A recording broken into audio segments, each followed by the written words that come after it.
Bon, d'abord, quand on choisit un texte, on le choisit parce qu'on a une affinité émotionnelle, sentimentale, affective, parce qu'il nous parle de notre vie à un moment donné. Platonov, c'est un texte qui m'accompagne depuis pas mal d'années maintenant. Et puis, je dirais Tchekhov plus particulièrement. Et là, ce qui m'intéressait, c'était plus particulièrement ce rapport à l'autre, celui ou celle qui partage notre vie, que ce soit l'amour ou l'amitié, et ce qui fait que qu'est-ce qu'on attend de l'autre, et jusqu'où on va dans cette attente. Et du coup, qu'est-ce qui est déceptif aussi chez l'autre. Et quand on touche à la déception, qu'est-ce qui fait qu'on ne veut plus de l'autre dans notre vie, cette capacité qu'on a à zapper. Et c'est amusant parce que si je fais un parallèle, je me disais, c'est marrant, parce qu'aujourd'hui, en fait, on enlève les gens de notre vie en les enlevant de nos amis Facebook, en fait. Et il y a quelque chose comme ça de très romantique chez Tchekhov, puisqu'il s'agit d'autre chose, et du meurtre carrément. Mais ce que je trouvais assez beau dans Platonov, c'est que c'est un personnage qui est totalement déceptif. Il dit oui à tout le monde, en fait. Il y a cette idée que tout le monde aime Platonov et Platonov aime tout le monde. Et c'est bien ça le problème. Et donc c'est une absence de caractère dans ce personnage que je trouve pour moi assez fascinant, pardon. Et du coup, c'est à partir de ça que j'ai eu envie de retraverser Platonov. De toutes ces questions-là, qui sont des questions philosophiques et sentimentales. Ce qui m'intéresse, c'est le comment on en arrive là. Quelle est la cause de tout ça? Comment on est arrivé là? Et ça m'intéresse beaucoup, parce que... mais c'est presque psychanalytique, en fait. C'est comment, pour comprendre un événement de notre vie, on doit remonter le fil du temps, et à quel moment, très précisément, il y a une chose qui a été rompue en nous et qui nous a fait basculer. Et ça s'apprend dans la vie, à essayer de déceler ce moment-là pour ne pas basculer. Mais du coup, c'est ça qui m'intéressait, c'était de partir de cette fin. Voilà, c'est fait, c'est irréversible.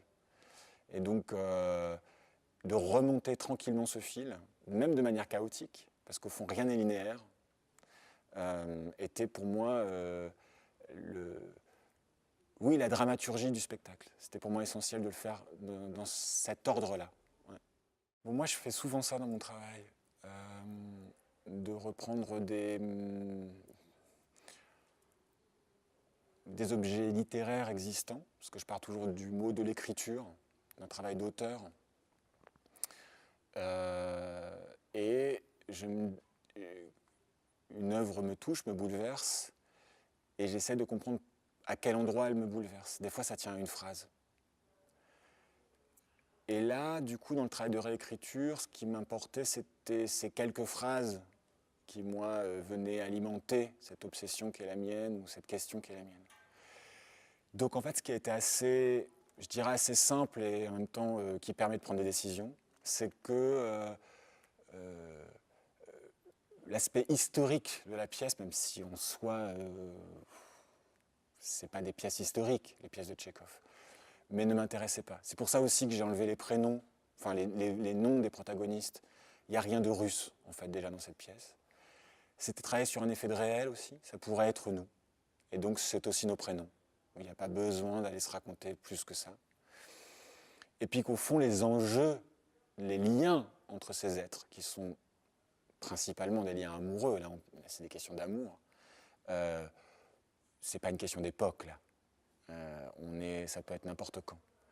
Donc, j'avais envie que ça parle d'aujourd'hui, parce que c'est la période que je connais le mieux, et très humblement. Et du coup, ce qui est assez incroyable et formidable dans l'écriture de Tchekhov, c'est qu'on peut en garder le jus, ce qu'on a envie, ce qui nous intéresse, ce qui, moi, m'intéressait. Donc j'ai élagué. J'ai déjà enlevé tout ce qui était en rapport à la Russie. Et j'ai enlevé les vouvoiements, tous ces codes bourgeois dans lesquels que Tchekhov aussi retranscrit. Je suis passé au tutoiement, très automatiquement. Je ne sais pas si c'est de la réécriture, de traduction. J'arrive pas encore à nommer quel est ce rapport à l'écriture que moi j'entretiens. Mais ce qui est super intéressant, c'est que c'est des auteurs qui sont tellement puissants qu'en fait, tu es libre de faire ce que tu veux dessus. parce qu'ils sont plus forts que toi, donc c'est pas un problème. Et c'est cette liberté qui te donne, qui est parfois totalement abyssale, mais en même temps qui te pousse à aller exactement à l'endroit de ce que tu veux raconter. L'idée de la variation, c'est que quand on décide